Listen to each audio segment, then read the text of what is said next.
Chapter 521, Click-Clack. Click-Clack. The sound of footsteps stopped, and emerging from the shadows was a Jiangshi with blue skin, her voluptuous figure clearly outlined by the tight, oriental-style dress she wore. Facing White Knight, the Jiangshi sneered bitterly. "That's—" White Knight, her eyes wide with terror and astonishment, muttered in a trembling voice. "Is that me?" It felt like watching oneself step out of a mirror. Frozen in shock, White Knight screamed in desperation. "What is this? Who are you? I'll kill you right." As she shouted, trying to use magic, White Knight realized that no magical power was gathering. Confused, she examined her physical condition and then understood why she had been unable to move all this time. Ha! She had no body at the moment. She was now just data in the shape of a skeleton displayed on a small magical panel. Oh no, what this is? Yes. Ash, looking on with a pitying gaze, brought a glass to his lips. "White Knight, from your replication, you two, Black Knight and Sawyer, I switched your Jiangshi body and electronic brain. All this time, you've been copying and pasting your consciousness into various bodies, right?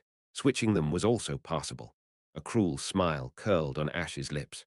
"Why, you envied another version of you, didn't you? Jealous of another you who conquered the electronic brain world, what you considered the final destination of your research. So I swapped them for you. You should be thankful." What? This doesn't make any." Trembling in the screen, Black Knight abruptly turned her gaze and glared at the other self she had switched bodies with Sawyer. Everything now made sense. The reason she fell for simple magical tricks today must be due to the other self's interference operations. From the principles of charm, spells, to the art of transferring consciousness to a new body, it was all leaked to the human side by another version of herself. "Why, another me?" Black Knight vented her frustration, unable to comprehend. "You succeeded, didn't you? You achieved the ideal immortality we sought. But why? Why go to the lengths of giving up that immortality to do something like this?" After a brief silence, Sawyer, who had been silent for a while, slowly opened the mouth of the Jiangshi and said, "I thought reaching the electronic brain world as a lick was the final stage of escaping the finite cycle of life. But why? Yet, once I reached there, I realized it wasn't an infinite or eternal space. Transforming oneself into data to gain immortality in the electronic brain world seemed feasible. But it wasn't. It was just another form of escapism built within the physical confines of a magical tower. A world that would vanish like a mirage once the tower collapsed and the system shut down. In the end, I realized that this life, too, would wear down and fade away. That's what I came to understand. A lick is a magician fleeing from death, from a frail human body to an undead skeleton, to a Jiangshi, and then data in the electronic brain world. Continuously shifting forms, but nowhere was there eternity, only an extension of a pitiful life. True immortality wasn't to be found in such places. That's when Ash proposed to me. He was setting this trap to kill you and asked if I would cooperate. Sawyer glanced briefly at Ash and slowly nodded. If it meant setting a trap to ensure your death, if it meant I could be the only one again, then giving up the electronic brain world seemed like a fair trade. After all, whether data or a Jiangshi, both were finite. In order to return as the sole entity, Sawyer, the cyber lick of the electronic brain world, willingly abandoned her domain. As a result, their bodies were swapped. Black Knight ended up trapped within a small mechanical device. Now, with this Jiangshi body, I will pursue a new form of immortality. With a trace of pity in her gaze, Sawyer whispered to her other self, "You will be trapped in that completely sealed world, slowly disintegrating. Another me." No, no, no, no. Black Knight struggled in vain, but the device she was trapped in had no connection to the outside world. Had it been the system she had built inside the magic tower, she could have freely wielded the mountain of powers bestowed upon the tower. But the magic tower had already collapsed, and the mechanical device she was in had no magic-sensitive tools installed. All that remained was her consciousness, unable to do anything. No, no, no, no. Ash slowly picked up the mechanical device, holding Black Knight inside, as she let out a wrenching scream like nails on a chalkboard. "I hope you hold no regrets, Black Knight. Both of us, we tried to use and consume each other." Looking into the mechanical device containing Black Knight, Ash spoke indifferently. "However, unlike you, who only researched within the life of the magic tower, I, having been mudded and rolled in the dirt here and there, was just a little more adept at such dirty trickery. That's all. No, Ash, please no. Don't worry too much. Brain in a box. Ash's fingers, smiling softly, slowly moved towards the power button of the device. I'm not a mad scientist, but maybe I'll send some electrical stimulation occasionally. Wouldn't I? Just a moment. I beg you. Ash, listen to me. Click. Ash's finger pressed down on the power button, and the screen went off.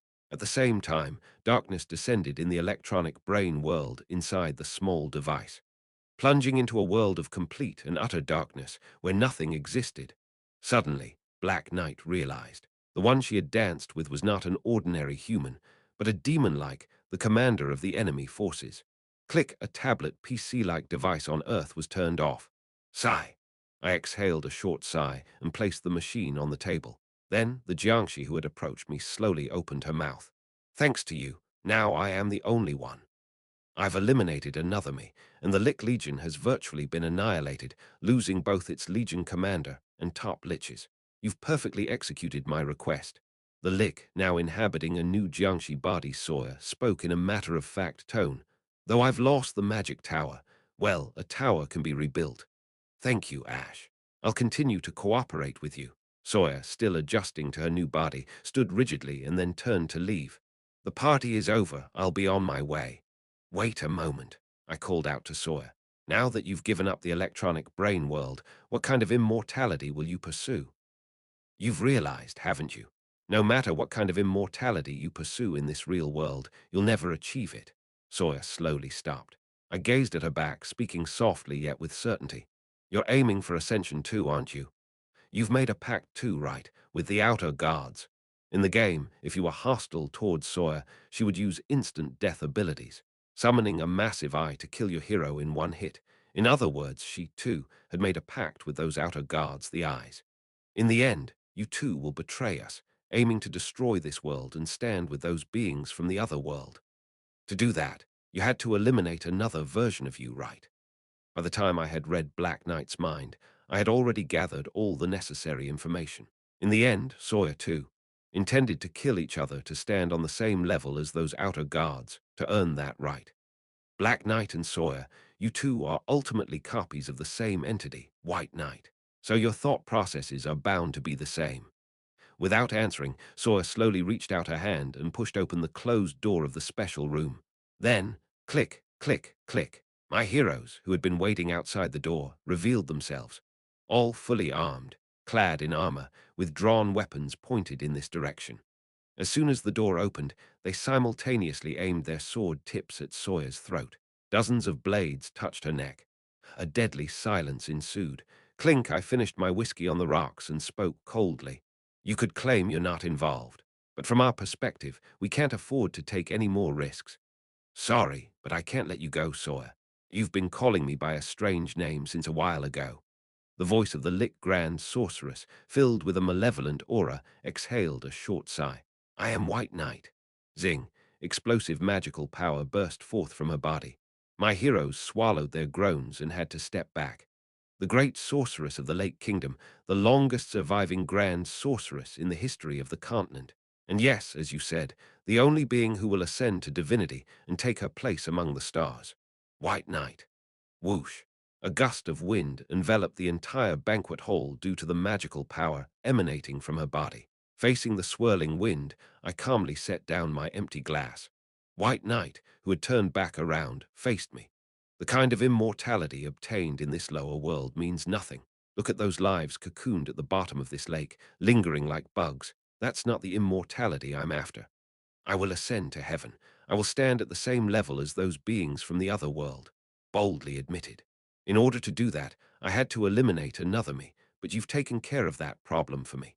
Darkness from the other world began to gather behind her like clouds. If you choose to be my enemy, then I have no need for you, Ash.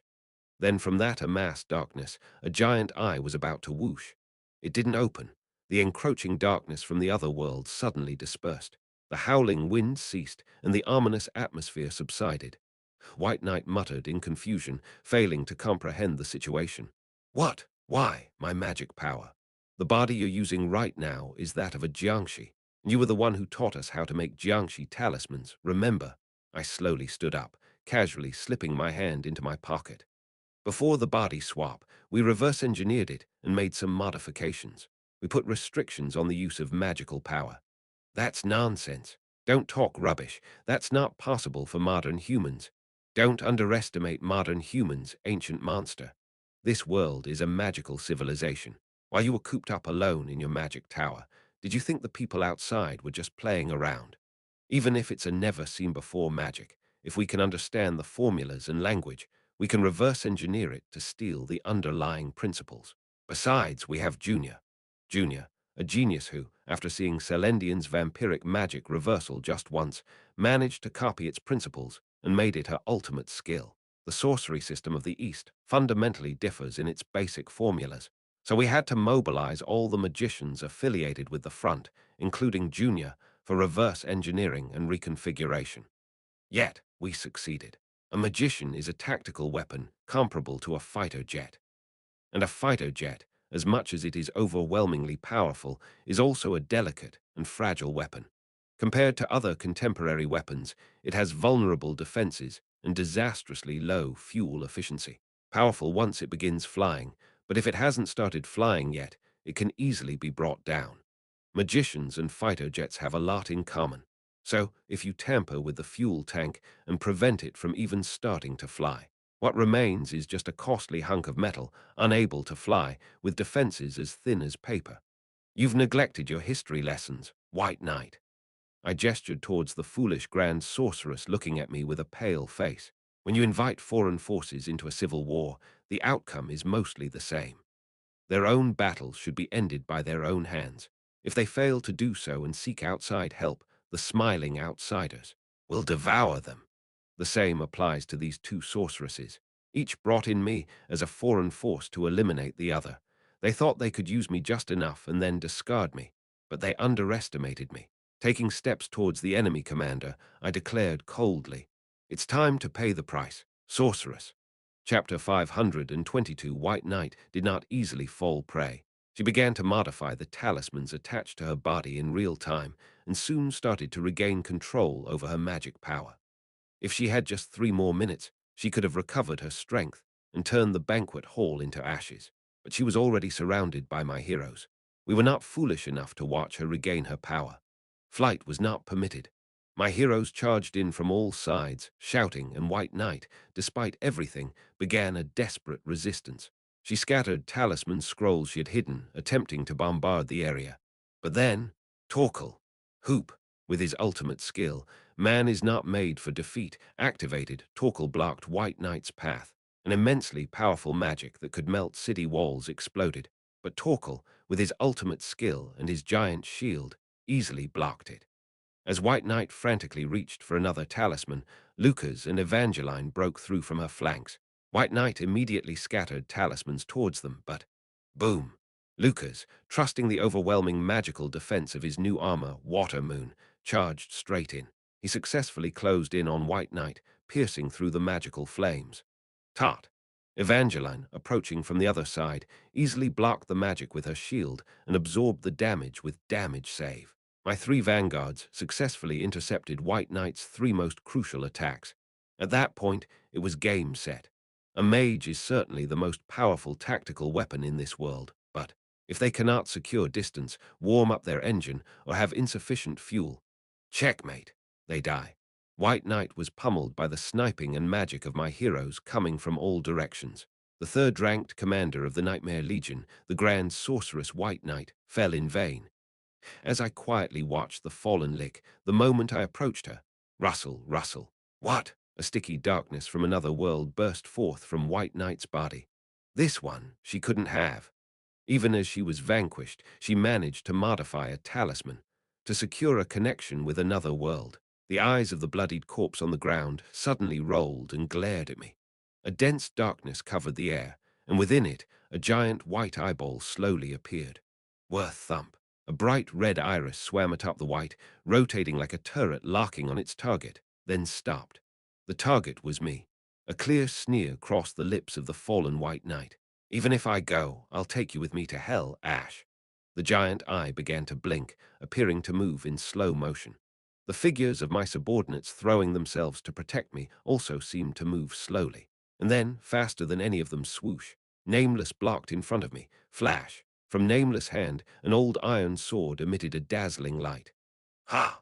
With her blue dress fluttering, Nameless struck down with a slash made of light. The beam of light from the sword was so bright it seemed to erase the night around it. Before that light, the darkness of another world was incinerated, and the outer eye in it lost its form. The iris couldn't even close its eyelids, and the attack was rendered futile. It's not the outer guard, but the darkness that forms the base of the summoning you targeted, White Knight muttered in resignation, interfering until the end, Nameless one. Instead of responding, Nameless flicked her sword down and slowly sheathed it. As she flicked her sword, the fragments of light scattered around us, forming a defensive line that neutralized the darkness of the other world. In the fading darkness, the giant eyeball still gazed at me. And then, "Player," a voice resounded. It was deep, dull, and reminiscent of a bug gnawing on something. I clutched my throbbing forehead. That eyeball, the outer guard, was speaking to me. "You are worthy. Worthy of what all of a sudden? Worthy. Yes, you are more than worthy of ascension, of obtaining divinity and ascending to the throne. Haven't you been fighting for a very long time?" White Knight looked up at the eyeball with startled eyes, but the eyeball roared without paying her any attention. "I shall aid you. Let us stand together in the heavens. Then your shattered soul will be completely healed and your existence restored. You are worthy of this. Come, join me." "Fuck off." I interrupted it and flipped my middle finger. The eyeball widened in shock. "What? Fuck off. Or maybe you have eyes but no ears," I growled, spewing blasphemous words against the outer guard. "I don't need your ascension, divinity, throne, or whatever incoherent game you're playing. Just pretend you never heard that and get out of our world. Do you not understand? You are a fake, glued together. The only way for the shattered you to become real again is to gain divinity and stand with us. And who are you to certify me as genuine or fake?" Standing right before the boundary of scattered light, I glared at it. "I am fake, I am shattered. So what?" I think of the child lying in the hospital, this collapsing world, all the people within my reach. I want to save them. This clear wish in my heart, even if the darkness of another world descends, is an unquenchable lantern that allows me to be myself. I smiled wryly. "That's enough for me." "Is it?" The darkness faded, and the giant eye began to disperse. The last thing it uttered, surprisingly moderate in tone. "As one who has watched over you for a long time, it was a pleasure to converse, player. I will watch your last battle towards destruction, to the very end. There might be doom and gloom in your world, but not in ours." I spat out bitterly towards the disappearing eyeball. "I'll make sure to ruin your fun with all my might." The eyeball completely vanished, and the darkness lifted. The silence was broken by the dying voice of White Knight. "Why?" I turned around to see White Knight, fallen and coughing up blood, asking in pure bewilderment, "Why did you refuse that offer? You too are a fake, like me, a chimera pieced together from someone else's memories. Why? Don't you want to become real, Ash?" After a small sigh, I slowly raised my hand to the sky. "Do you see it, White Knight?" Confused, White Knight raised her head to look at my finger, and then she belatedly realized what my finger was pointing at, the moon. During our battle, a hole had been blasted through the outer wall of Hotel Crossroad. Through it, moonlight, having just passed through the clouds, was shining down. Bathed in the pale moonlight, I murmured, "Isn't it beautiful? Beautiful, but what does this? Does it matter whether the hand pointing at the moon's beauty is real or as fake as Pinocchio's? It's irrelevant, right? The hand is not important. Look at the moon. Whether I am real or fake, that is not important. As long as my heart in saving this world is real. What matters is the heart behind the flag, not the flag itself. So, it doesn't matter if I am a being born of lies. Even if I am a hideous patchwork of pieces, it doesn't matter. Because the heart within me is true." White Knight, as if struck on the back of her head, looked up at the moon with a dazed expression and then, "Ha ha," let out a hollow laugh. "Ash, your words are truly right. Whether it's real or fake, it's just a finger pointing at the moon." The sorceress who was Sawyer, having entered the body of Black Knight, a copy from White Knight, whether it's Black Knight, Sawyer, or White Knight, the mage whose identity was now unclear, coughed out laughter mixed with tears and blood. I spent my life in vain, striving to be a real, eternal finger, without truly knowing what life I desired, what I wanted to point to. The light in the undead's eyes quickly faded. If I could turn this world into a fake, then perhaps I could go to the real world above. Then I too would no longer be a fake. Even if I had managed that, since I never knew what I truly wanted to point to, I would always remain a fake. The laughter mixed with tears gradually subsided. How absurd, how laughable. In the end, with her head buried in the mud of her own blood, White Knight mumbled one last time. What did I want to point to? What did I want to live for? For what purpose? To the extent of sacrificing her life and becoming undead. To the extent of allying with the Demon King and begging the outer guards. Did she want to become real? Now, I can't remember, unable to recall to the end. White Knight breathed her last. Looking down at the corpse of the fallen enemy commander, I slowly raised my head again. The pale moonlight shone straight upon us. The party was over, but the battle was not yet finished. Apart from the liches that had infiltrated Crossroad, the remaining forces of the Lich Legion were waiting in the plains south of Crossroad. They were in hiding, fully prepared to strike Crossroad from outside if the party turned out to be a trap and White Knight sent a signal. Their movements were stealthy, but such contingency planning was predictable. Our scouts had already located them. Above all, White Knight, who was supposed to send the signal, had already been eliminated. My troops, having circled around to the rear of the Lich Legion, who were only guarding against an attack from Crossroad, ambushed them. The Lich Legion, composed entirely of mages, possessed formidable firepower, one of the most powerful among the monster ranks. However, as I've said several times, that's only when the basic conditions are met. A fighter jet that can't take off from the runway doesn't even get the chance to crash. My heroes, who closed in suddenly, decimated the Lich Legion, which couldn't put up a proper resistance. With the Legion commander and the elite units all eliminated inside Crossroad, it was actually more difficult for them to exert proper combat power. After neutralizing the last Lich's attempt to cast magic with her shield and finishing it off with a spear, Evangeline, looking down at the fallen Lich, spat out, "Will we ever have a monster on our side?" I like that Lich Archmage. She gave me armor, helped in many ways. I thought maybe, transcending friend or foe, she could become our ally. Dressed in snow white, given by White Knight, Evangeline muttered as she looked down at her armor. But to think she intended to burn down our world. We defeated and eliminated her, but my heart feels odd. Someday it might happen. I found myself thinking of Salome again. I thought of Kali Alexander and White Knight as well. All of them could have been enemy commanders who joined our side. Some really became our allies, some we understood yet had to fight to death, and some tried to betray me until I took the initiative. What kind of enemy commanders will we face next? But one thing is certain. Yet we are in the midst of a war. Basically, we are enemies who must fight to death. Don't ever forget that, Evangeline. Let's go. Comforting Evangeline, who had her lips tightly sealed, I led the way. The real war begins now. The first battle of the third year, the third-ranked commander of the Nightmare Legion, the Grand Sorceress White Knight, and the Lich Legion. This battle has come to an end, and now, the most arduous and challenging final year begins, incomparable to what we've faced so far. Chapter 523, in the dawn after the battle and the cleanup, there were virtually no casualties or even injuries. A miraculous outcome, considering the adversary had been a commander of the Nightmare Legion. We had a modest celebration. Heroes sat around in the partially destroyed but still beautifully adorned banquet hall, chatting and drinking. The party was over, so everyone sat around calmly, talking, drinking beverages and snacking. It was a slightly different atmosphere from the usual victory feasts, a gentler, more subdued mood. And at the center of it, all was Nameless. When Nameless first entered the banquet hall, she received hostile glances from several other kings. It was inevitable. She represented the Lake Kingdom, the source of the monsters. She was initially met with wary eyes, suspected of being the root cause of all this trouble. But now, the other kings were crowding around Nameless with interest and awe, trying to engage her in conversation. After all, wielding such a sword of light, she seemed like someone born to defeat those monsters. An otherworldly deity tried to descend from the darkness, and Nameless, wielding her sword, emitted light and repelled this deity. Everyone at the gathering had seen it. The kings present were all warriors who wielded swords themselves. They could not overlook Nameless's extraordinary prowess. Thus, the various kings at the gathering were trying to converse with Nameless and forge a connection with her.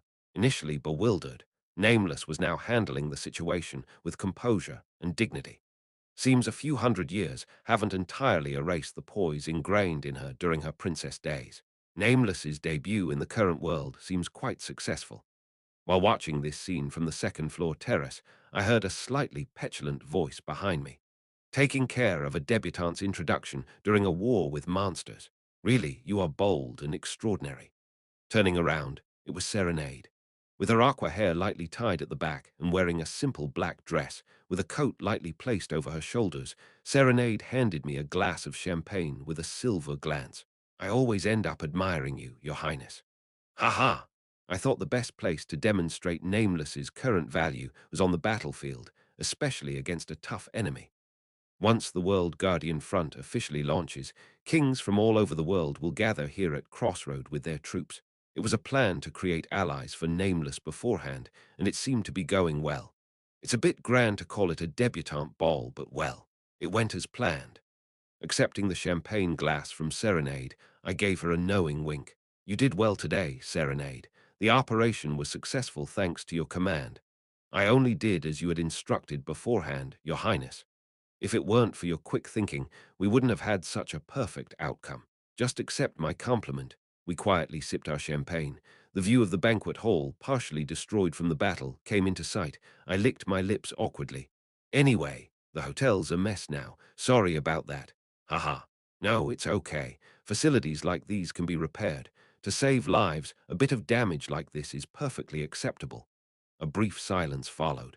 Serenade quietly looked at Nameless and then blurted out, "She's a beautiful person." Nameless, right. I was also surprised. In that underground dungeon, she was completely drenched in sweat, but once she cleaned up. Today's enemy commander was also a beauty. White Knight. Although her skin was ashen, yes, by any absolute standard, she was quite beautiful. There's never a shortage of beauties around His Highness. Serenade mumbled absent-mindedly, then suddenly came to her senses with a start and waved her hands frantically at me. No, no, it's not that I'm jealous. I don't have the right to be. It's just Serenade. I smiled wryly and put down my empty champagne glass. It's okay to be jealous. What? Serenade blinked her silver eyes in confusion. That means Serenade. Yes, yes. It's going to get busier from now on. There might not be occasions like this for a while, so I gestured towards the first floor. Shall we dance? Serenade blinked blankly for a moment and then nodded vigorously, her cheeks turning red. Yes. We quietly descended to a smaller hall next to the brightly lit main hall, already turned off and cleared out. Instead of music, the sound of people laughing and drinking came from the hall next door. In place of the lights, faint moonlight filtered through the windows. Here, we slowly held hands, pressed close, and stepped gracefully to the rhythm. I whispered to Serenade, who was cautiously stepping with a blushing face. Are you disappointed? About what? Not dancing under the bright lights, being the center of attention, but quietly dancing in the shadows like this. I didn't wait for Serenade's response and continued. Sorry, I'm the type who doesn't boast about what's truly precious, preferring to cherish it privately. Whether she was dumbfounded or purely admiring, I couldn't tell. Serenade eventually narrowed her eyes and smiled. Really, if only words were enough.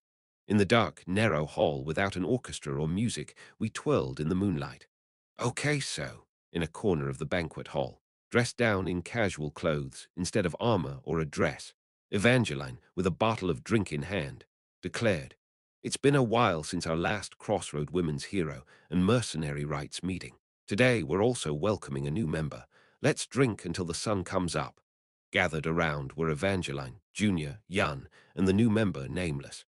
Nameless, who had been dragged to this gathering somewhat unexpectedly, tilted her head. Crossroad Women's Hero and Mercenary Rights meeting. Ah, you think the name's weird, right? Listen, Nameless, there's a deep meaning behind this name. Evangeline rambled on with a grand explanation. After finishing her explanation, Evangeline looked around, puzzled. But where's our senior magician, Lily? She went straight home to see Sid. Vice Chairwoman Lily of the committee had been absent since a few months before giving birth. Today, right after the operation, she went straight home to her baby, Sid, who was under the care of a nanny. Evangeline wiped her mouth, feeling somewhat disappointed. Wow, just thinking about Sid makes my mouth water. Are all babies that cute? No, they are cute, but why would that make you drool? It's just that I'd have no wishes left if I could give those soft cheeks a kiss. Ah, is this why everyone becomes crazy about their nieces and nephews?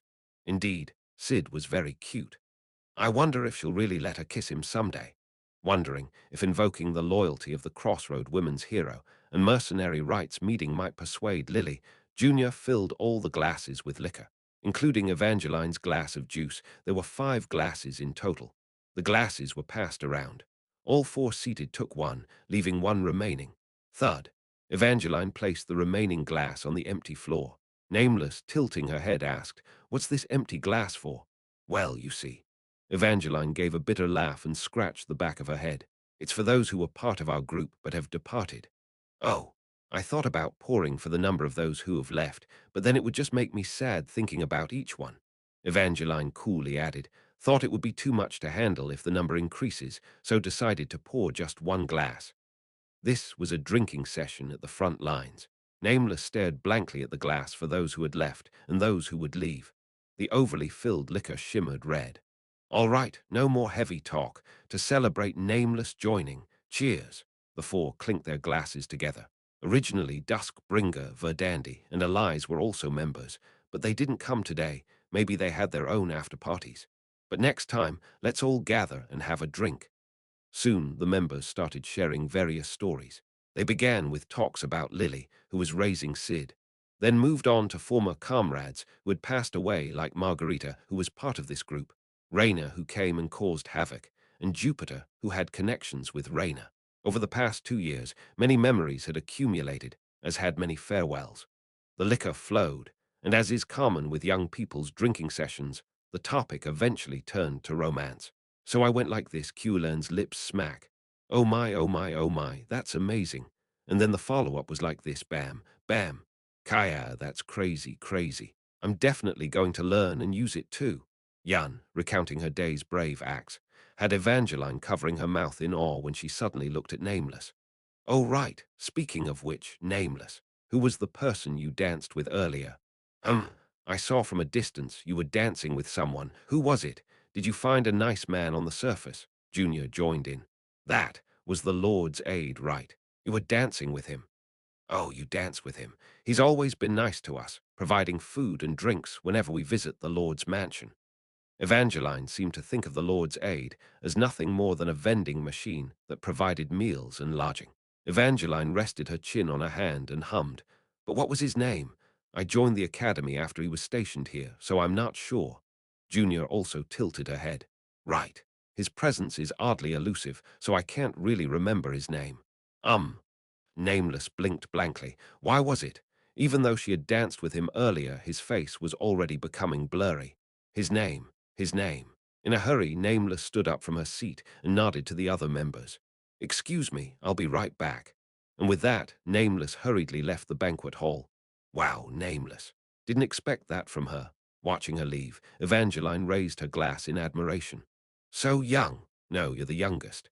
Thinking this, Junior and Yun watched as Evangeline raised her glass again. "All right, let's drink. Leaving our princess who's gone to find her fate. We'll drink among ourselves. Who knows when we'll have such a gathering again."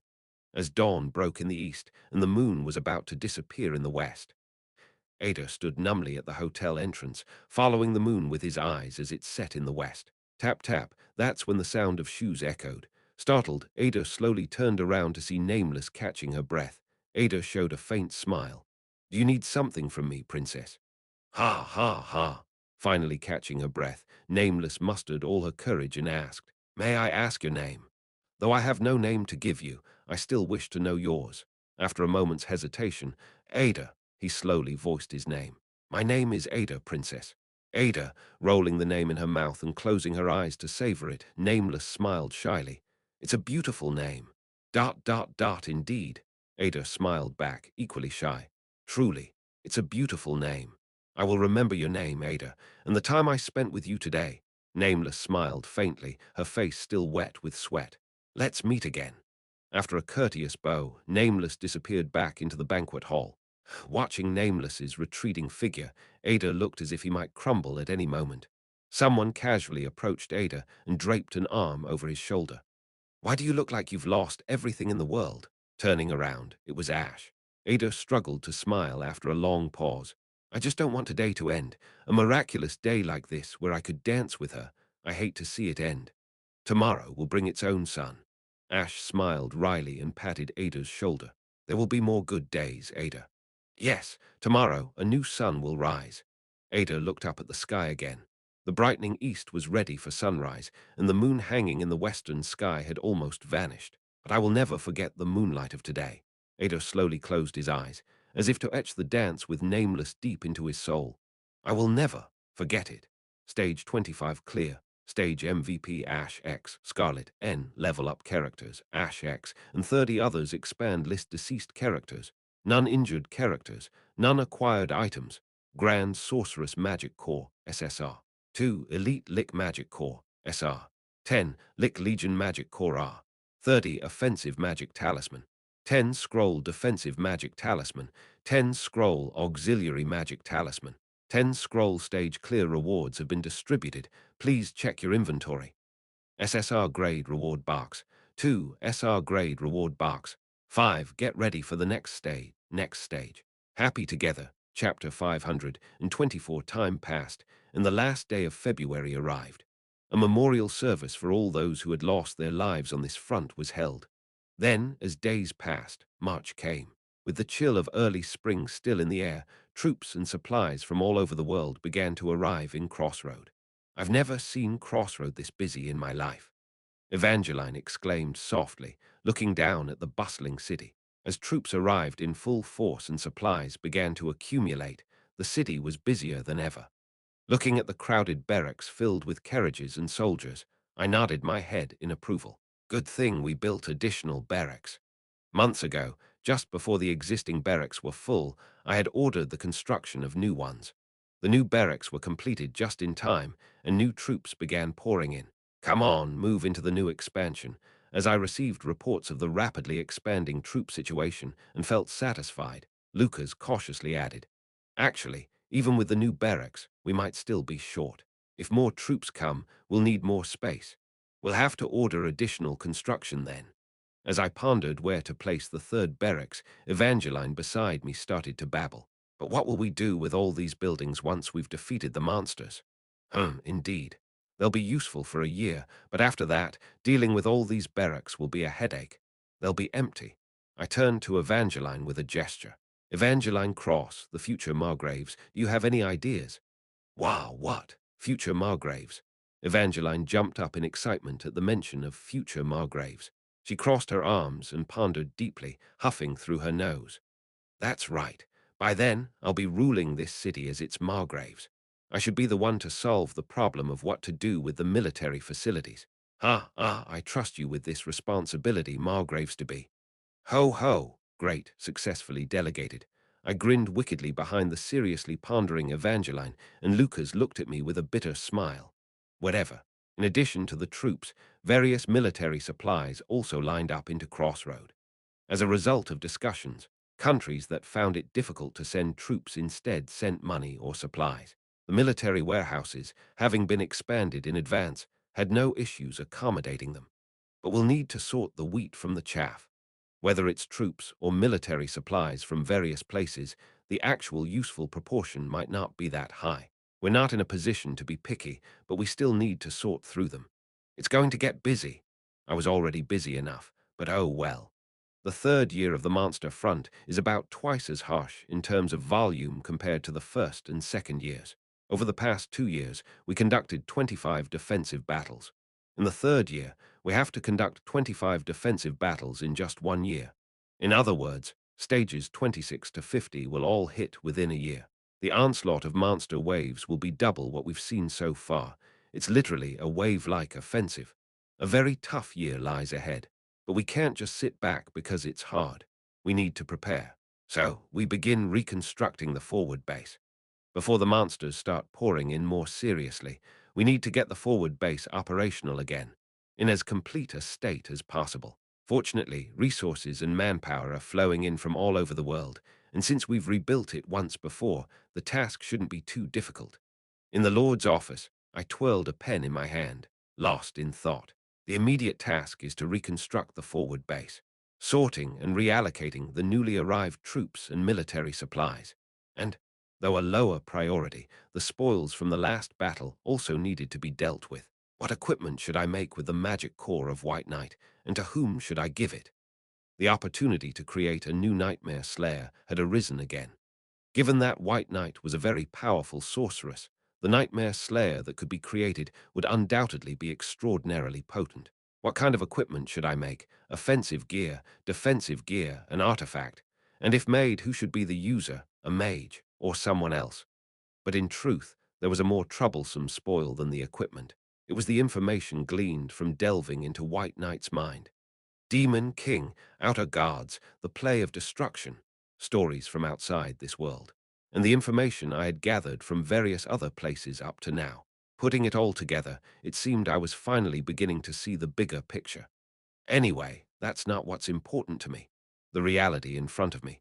In the third year of the Monster Front, surviving with everyone. This was the real problem I had to devote all my efforts to solve. So, putting aside the headache of all these settings, I was about to refocus on the pressing issues at hand.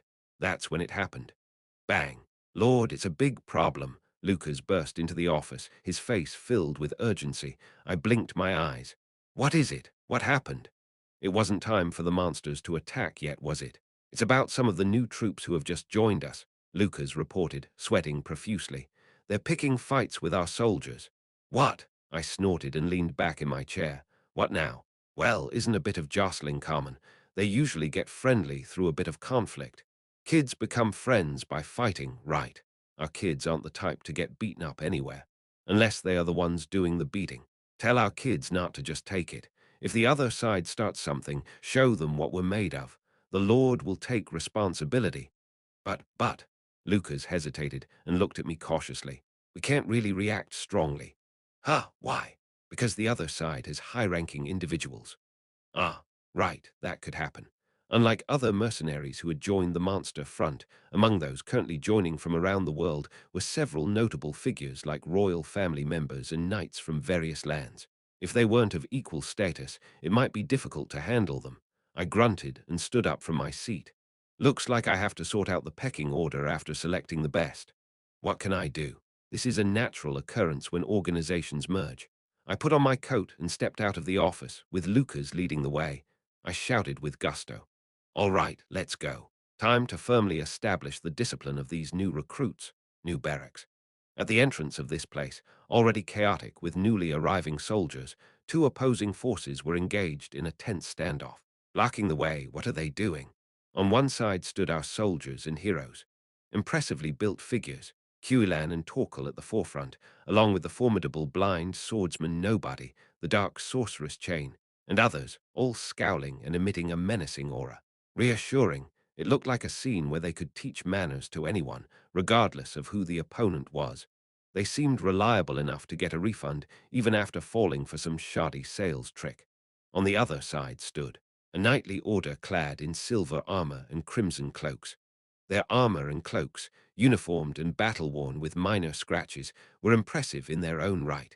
But the creatures they had brought along were even more threatening. A creature with the head and wings of an eagle and the body of a lion. Griffins, saddled and even armored, the griffins spread their beaks threateningly. Our soldiers, seeing such creatures for the first time, flinched each time. If it's a military force that fights riding griffins, there's only one on this continent. Sky Knights. I craned my neck to find the commander of the opposing side. Soon, a boy knight standing out in the center of the knights caught my eye. He had crimson hair, with one side braided long. Like the knights around him, he was draped in silver armor and a crimson cape, with a rapier studded with a crimson gem at his waist. The northwestern part of the continent, between the desert and the snow, mountains the Vermilion Kingdom. The crown prince and commander of the knights, Mikkel Vermilion. He's an SSR grade. Moreover, Mikkel is not just any SSR grade. He's a unique position as a magic swordsman who fights riding a griffin, an air cavalry. A character who can maneuver in the air, skilled in both magic and swordsmanship, receiving an insane amount of favor in the world setting. The only demerit is, he's young. He's 15 in the current third year. Evangeline was 16 when she joined in the first year, but he's even younger than Evangeline was then. His potential is max, but it's still a long way from full bloom. In the game, he had negative traits like error-prone and rashness. I guess they balanced his outstanding performance with various demerits. Anyway, he was my #1 recruitment target.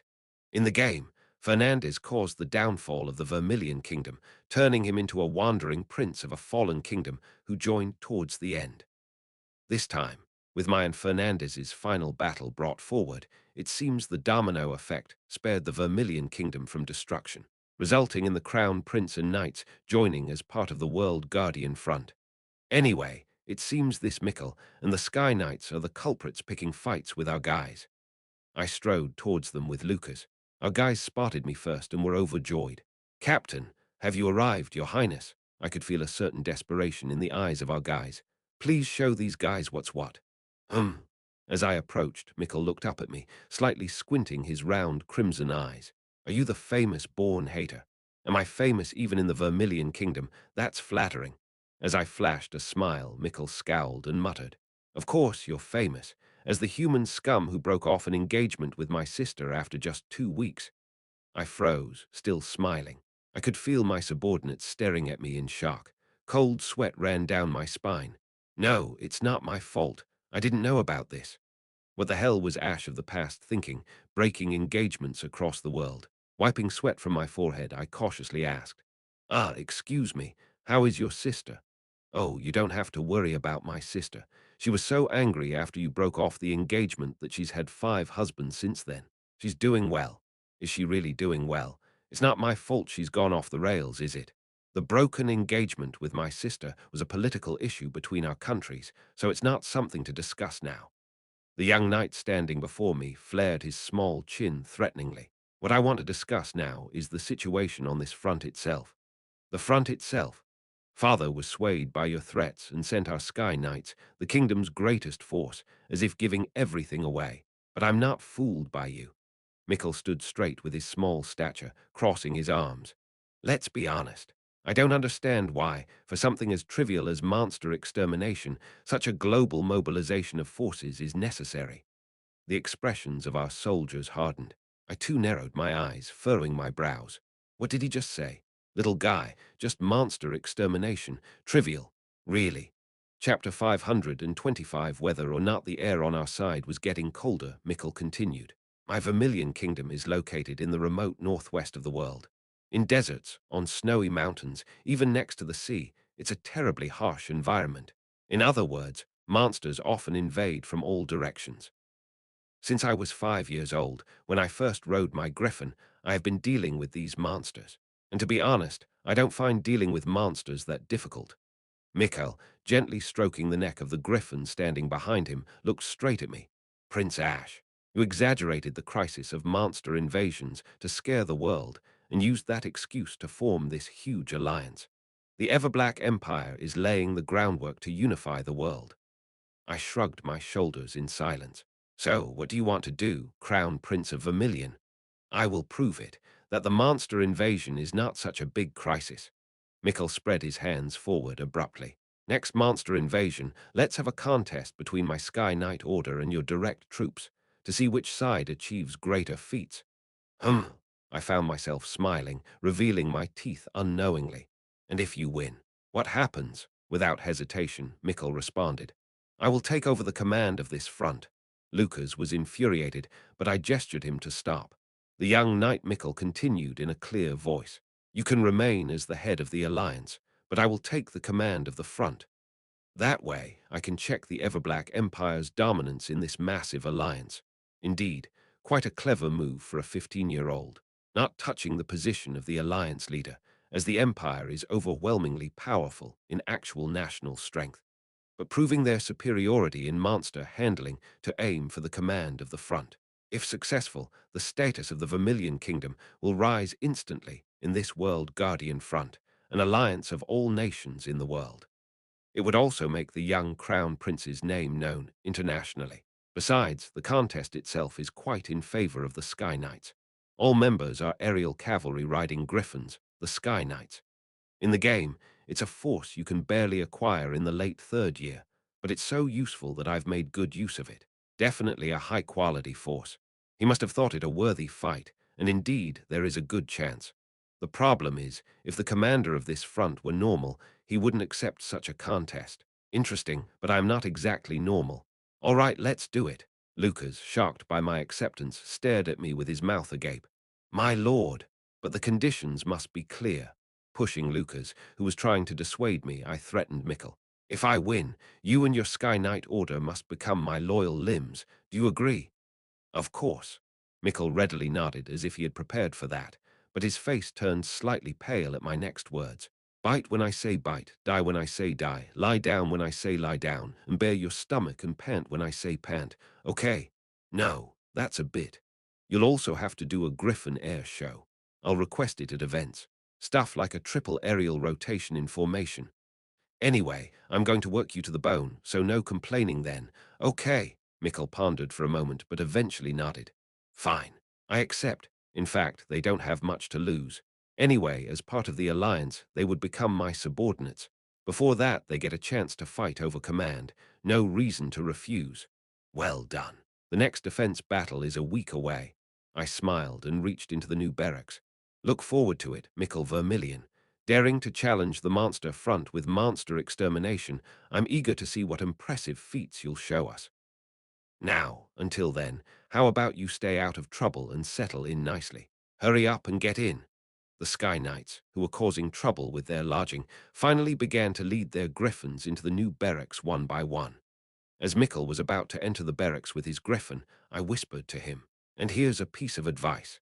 The monsters you've encountered so far and those of the monster front are entirely different. Keep that in mind. Mikkel looked at me intently with clear eyes, then eventually went back to leading his griffin inside. As soon as Mikkel disappeared, Lucas rushed at me with a sound like woe. Why did you accept them, my lord? Ha, we're going to win, so what's the problem? But what if, by any chance, the terms of the bet are strange? We have too much to lose, and they have nothing to lose. Lucas chided me in a stern voice for my emotional response. What if we lose and have to hand over command? Why would you make such an inefficient gamble? If they can beat us, then it wouldn't be so bad to leave it to them, would it? What? That means they are competent and knowledgeable about the great monster war, right? Ah! Lucas made a dumbfounded noise as if he saw some logic in my words. I smirked. Right, if they're good enough to beat us, they must be incredibly talented. It wouldn't be bad to entrust it to them. That's true, but, well, of course that won't happen. I have a cold, calculated grasp of our army's stats and those of Vermilion's Sky Knights. And in reality, there are all sorts of variables and true abilities that can't be explained by stats alone. We won't lose. In terms of stats, variables in all aspects, we are ahead. Strategies should be executed with certainty. I am certain of our victory, 100%. And with this one match, there's a lot to gain. A lot. Mikkel is one of the strongest in the world, and the Sky Knights are among the elite forces joining us this time. I looked around at my subordinates and cracked my knuckles with a sound. If we beat them and discipline them, the rest of the forces will naturally submit to us. In short, Mikkel and the Sky Knights are the representatives among the new forces who have challenged us. Putting arrogant and spirited newcomers in their place is also necessary in running an organization. I'm actually thankful they picked a fight first. No need to convince them of the small stuff. This one event will set the hierarchy straight. They're nothing to us, right, guys? As I looked around at my subordinates and provocatively asked, their faces instantly lit up with fervor. Let's show those bastards who have underestimated our battles what we're really made of. I bared my teeth and laughed menacingly. The real fight with monsters, the monster front veterans. Aha! Taking command by winning a battle. I was going to do that first.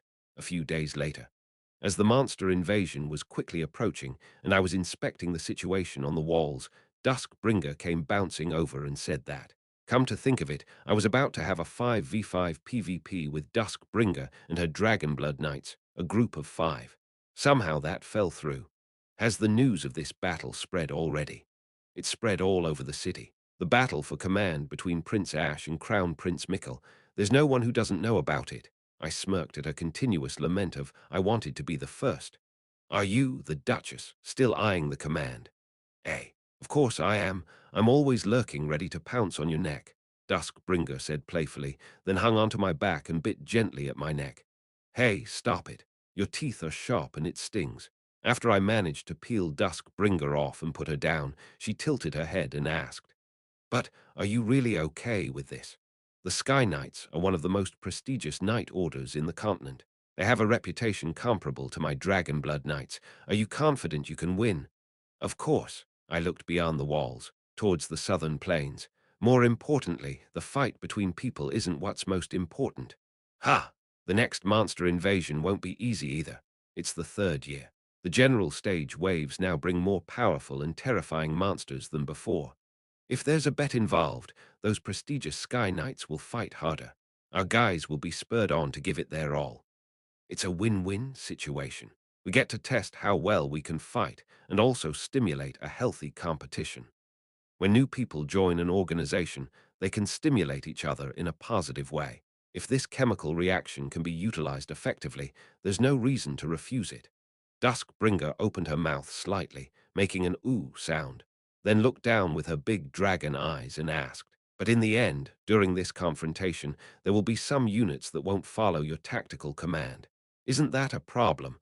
Won't it reduce the efficiency of the operation?" "The next defense battle will be fine. Southern Plains." Looking towards the Black Lake behind it, I nodded. If the aerial cavalry engage in individual combat and distract, the battle becomes easier.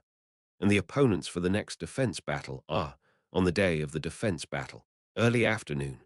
The troops lined up on the walls swallowed nervously, eyes fixed on the southern sky. Do-ju-ju-ju-ju-do.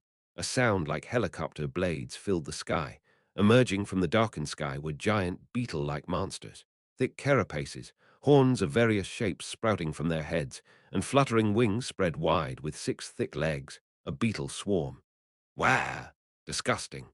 Hulan and Junior, who were weak against bugs, screamed simultaneously. I clicked my tongue inwardly. Come on, beetles are tolerable. If it had been centipedes or something, I would have fainted first. Just in time for a flying monster. I glanced sideways, eyeing the waiting Sky Knights. When do aerial cavalry shine the most? Against flying monsters. Today, they will be able to fully demonstrate their combat abilities. But something's off. Our Crown Prince Mikkel Vermilion, also the leader of the Sky Knights, looked pale. His fingertips are trembling slightly. I approached and asked curiously, "Mikkel, are you nervous?" "Thtth, there's no way. I'm just a bit startled because it's a form of monster I've never seen before." "Are you perhaps weak against bugs?" I asked out of genuine concern, but Mikkel, eyes wide, vehemently denied it. "No, no. People of my Vermilion kingdom have griffin blood in them, and griffins bravely devour all sorts of bugs. I can even chew bugs raw. There's really no need to eat them." I tried to calm Mikkel down. "No, seriously, I just want you guys to fight well in full condition, safe and brave without injuries, okay? What is this? They're too big, and there are too many." The other Sky Knights also seemed quite flustered. It wasn't that the enemy was insect monsters that bothered them, but rather the size and scale of the monsters they hadn't faced before seemed to have overwhelmed them. While the soldiers of Crossroad, accustomed to battle, were mostly undisturbed watching the approaching horde of monsters, the newly arrived soldiers were already shivering and stepping back. "Why aren't you nervous?" one of the Sky Knights asked a Crossroad soldier with a trembling voice. The Crossroad soldier chuckled and replied, "This is nothing. We've faced even worse." The newly arrived knights and soldiers gaped. Mikkel, too, looked up at the sky in disbelief. I, overhearing this conversation from behind, chuckled. "No need to be so shocked, guys. You'll get used to these local specialties after facing them enough. That's how everyone becomes a veteran." Just then, a scout shouted loudly, "The creatures are entering our range." Chapter 526, they are approaching the intersection. Upon hearing the scout's cry, I nodded vigorously. Good, prepare for crossfire. It was time to show the new recruits and the incoming monsters another special product of our crossroad. Boom, boom, boom. The skilled gunners adeptly aligned and aimed the cannons. And the moment the monsters entered the firing range, fire, I stretched out my hand and shouted, "Relentlessly, without mercy, pour it all out." Blam, blam, blam, blam. Along with the ear-splitting, thunderous cannonade, the cannons on the walls spewed fire in unison.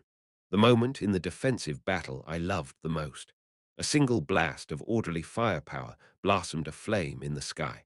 The leading beetles of the monster army were swept away in the fire net, shattering to pieces.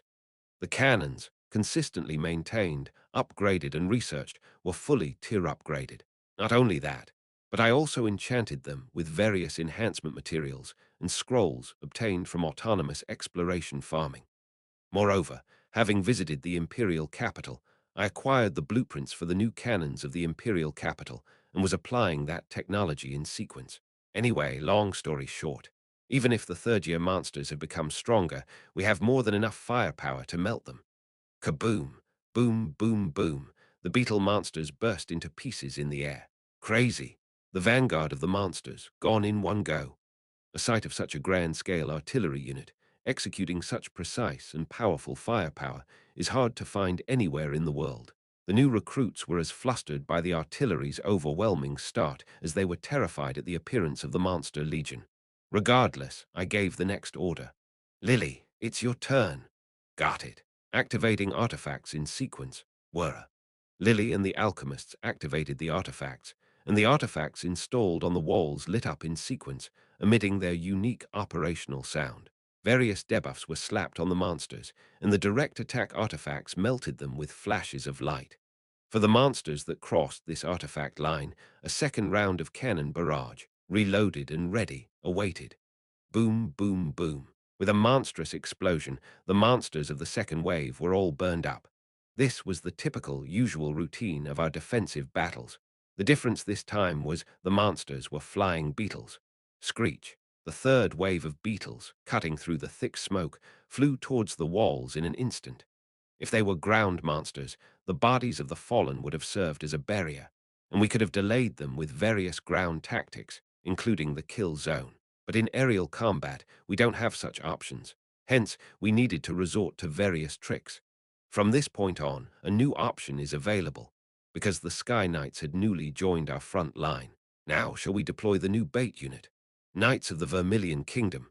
When I called them, Mikkel and the Sky Knights looked at me in surprise.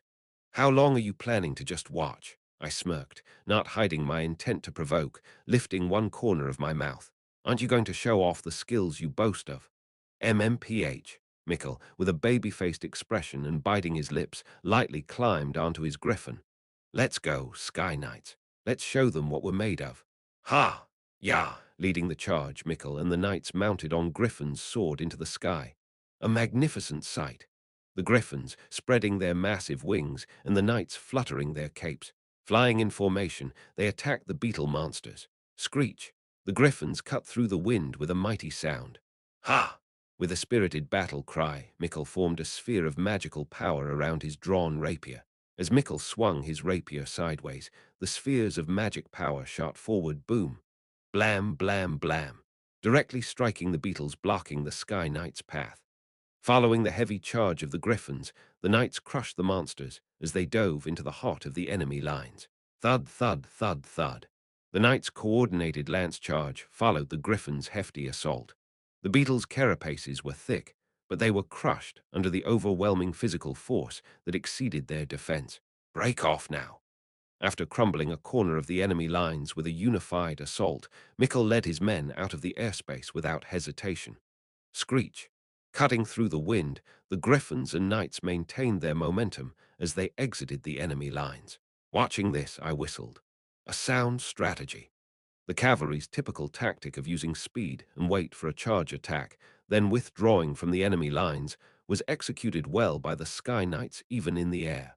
It seems that boasting about catching all sorts of monsters in the northwestern part of the continent wasn't just a bluff.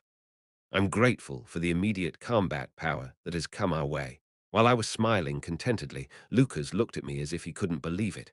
Are you just going to watch, my lord? Don't worry, I don't make losing bets. The Sky Knight's role in this battle was to be the bait. Thud, thud, thud, thud. The beetle monsters followed the hit-and-run tactics of the Sky Knights in a long line. The monsters, by their nature, show hostility to the nearest humans, so they were drawn to the Sky Knights who had approached them momentarily. Nearly half of the monsters flying towards the walls were drawn away by the Sky Knights, significantly reducing the burden on our wall defenders. Now, warriors of the world's forefront, I lightly slammed the flag in my hand downwards. Let's also make our move. Whoosh. My ultimate skill, the foremost flag, activated, beginning the creation of a magical wall. Our melee combatants quickly climbed atop it. The location of the wall's creation was above the heads of the artillerymen in the air. While the artillery maintained their fire net, this position allowed them to protect themselves and engage the approaching monsters. We can't lose to the newbies. Come at us, you buggered monsters, my melee heroes shouted spiritedly as they prepared for hand-to-hand combat. Wah, wah, bugs, bugs everywhere, except for Quillan. As the beetles approached, Quillan screamed weakly in fear. Beside him, Yun, shouldering a large axe, swung it, slicing an approaching beetle in two. Then she looked at Quillan with a meaningful smile. If you don't get it together, you'll be in trouble later. Eek! Quillan, more scared of the person next to him than the bugs, adjusted his fighting stance. Good, that worked out. Thud, thud, thud, thud, whack, thwack. The warriors on my magical wall began to fend off the beetles that had breached our artillery's fire net. The numbers would have been slightly overwhelming normally, but thanks to the Sky Knights, the aerial bait unit, the burden was less. It was easier to hold them off. This pattern of battle continued for a while. The Sky Knights drew aggro in the air with hit-and-run tactics, while we dealt with the beetles not drawn to them at the walls, and our artillerymen fired their cannons diligently. Everything's running smoothly. Aligned with the 20 or so Sky Knights, my direct control party included Quillan's Penal Squad, Verdandy's Holy Grail Seekers, Dusk Bringers, Dragonblood Knights, and my main party. Even though they couldn't fly like the Sky Knights, the kill count was roughly matching up. It seemed like it could turn into a pretty evenly matched good fight. The problem was, we are being caught up, Prince. The fact that the Sky Knights were gradually being worn down. After the initial assault and retreat, they could shake off the beetles with no problem, but each repetition of hit and run saw their speed decreasing. Both griffins and knights, being living beings, couldn't have infinite stamina. Rather, as cavalry constantly engaged in intense movements throughout the battle, they tended to deplete their stamina faster than other troops. Thud, thud, thud, thud. The beetles, which were easily shaken off at first, had now caught up right behind the Sky Knights. The look of consternation on the knights' faces was clear even from a distance. With a click of his tongue, Mikkel momentarily slowed down his griffin, moving to the rear of the knights, and then swung his rapier backwards. This created dozens of small magical spheres that scattered behind, blam, blam, blam, and exploded upon reaching the beetles following the Sky Knights. It was an excellent attack. Against the usual monsters they faced in the northwest, this single strike would have been enough to clean them up neatly. But on this front, that was not enough. Mikkel had to spread multiple weaker spheres to cover more beetles. As a result, the attack covered a wider area, but despite taking the damage, the beetles remained unscathed. The beetles, overcoming the deterrents, continued to pursue. Eventually, they caught up. The caught-up beetles started to attack the Sky Knights, clinging onto the griffins with their legs and attacking with horns and pincers. Shake them off. The Sky Knights managed to fend off the monsters clinging to their rear, but were inevitably forced to slow down. More beetles were catching up from behind. If they were closer to the walls, they could have retreated and landed, but they were caught quite far away. If it continued like this, they wouldn't be able to retreat to the walls and would be attacked from all sides by the monsters. The end of a cavalry unit that lost its mobility was predictably dire. Still, they lasted longer than I thought. Now, the Sky Knights, completely entangled with the monsters, began a desperate struggle. Watching them, I coldly evaluated the battle when soldiers and nobles from the Vermilion Kingdom urgently requested my help. PR, Prince, please save our crown prince. At this rate. Why should I? As I casually responded, the faces of the Vermilion Kingdom people paled. I shrugged my shoulders. It was him who requested to compete for command, and the competition is still ongoing. Crown Prince Mikkel hasn't surrendered yet, so I can't intervene first. But, this monster frontline was built at the cost of lives, I stated coldly. In front of monsters, death is equal. Knights, soldiers, royalty, commoners. Anyone can die from a single mistake. If he requested to take over the command of such a harsh frontline, didn't he prepare to stake his life? When you bet against monsters, naturally, you lose everything if you lose. To have command means to bear responsibility. If Crown Prince Mikkel truly desired the command of this front line, then it's only natural that he bears the responsibility for his life and death as well. I gave the trembling, pale-faced people of the Vermilion Kingdom a sly smile. Just kidding, just kidding. I wouldn't let such a good card die after just showing off a bit. After scolding them and using them well for my own benefit, that's the best approach. Turning back towards the battlefield, I shouted, "Main party, assist the Sky Knights." I had the main party on standby, anticipating this. "Damien, Jr." "Yes, Prince. We've been waiting, Your Highness."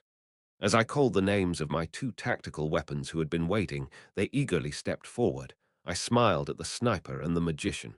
"Shall we show these rookies the harshness of our frontline?"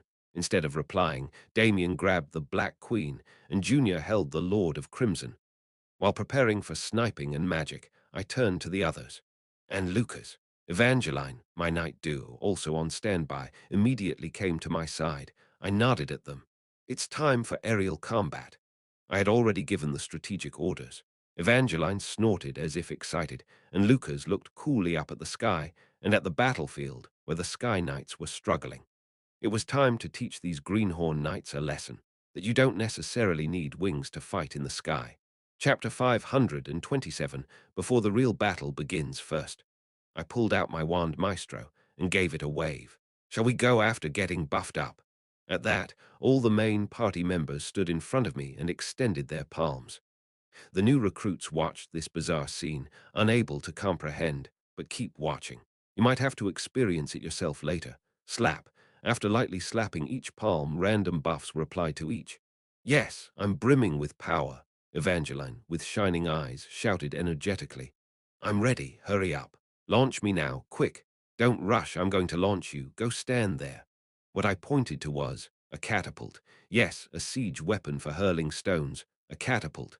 I was going to launch Evangeline from it like a projectile. Normally, it's insane to launch people from here. But then, this frontline isn't something you can clear with a sane mind. With Evangeline's current tanking ability, the impact from being launched by a catapult is trivial. We tested several new equipment when Stage 26 was confirmed to be aerial combat. This Evangeline catapult had already been verified. "I love this." Evangeline climbed onto the catapult, excitedly chattering. I instructed the soldiers operating the catapult. "Aim towards the Sky Knights. Launch her as close as possible." "Yes." Creak, the mechanism was pulled back tightly. Evangeline, thrilled, shouted, "Evangeline Cross, launching." Whoosh. With a heavy launching sound, the catapult was activated, and Evangeline was shot into the air like a cannonball. "Kyra!" She flew far away, screaming with joy as if riding a roller coaster. Watching her, Lucas slightly bowed his head to me. "I shall return, my lord." "All right, don't overdo it." Saying this while commanding something extreme. Without responding, Lucas smiled and stepped onto the wall's railing. Thump. He lightly kicked off and shot into the air. The ground where Lucas stepped sunk in. It's his movement skill, step of persistence. Using this skill, which is almost like short-distance teleportation, Lucas jumped into the air and then tap. He stepped onto the back of a beetle monster close to the wall, and continued. Tap, tap, tap, from one beetle's back to another, and then to the next. He was leaping through the air as if crossing stepping stones. A miraculous feat, almost divine. The new recruits gaped, and even our heroes watched Lucas's receding figure, thinking, is that even possible? Anyway, both Evangeline, launched by the catapult, and Lucas, running on the backs of flying monsters, quickly advanced towards the Sky Knights. I turned to the remaining members of my party, Damien and Junior, and shrugged my shoulders. "We can't let those two have all the cool scenes, can we?" Click. Instead of answering, the sniper and magician aimed their respective weapons forward. Meanwhile, the Sky Knights were in a dire situation. "Ah, Prince, at this rate." They were completely surrounded by beetles, desperately trying to find an escape route. The problem was a giant beetle that suddenly appeared. This elite monster, with an extremely thick carapace, was easily withstanding the Sky Knight's attacks, blocking their way. Eventually, Mikkel, who had been holding off other beetles at the rear, had to lead his griffin and forcefully push to the front. "Make way!" Mikkel mustered all his strength to perform magic. Dozens of magic spheres gathered around his rapier and shot forward powerfully. Boom, boom, boom. The giant beetle struck by the desperate blow finally fell.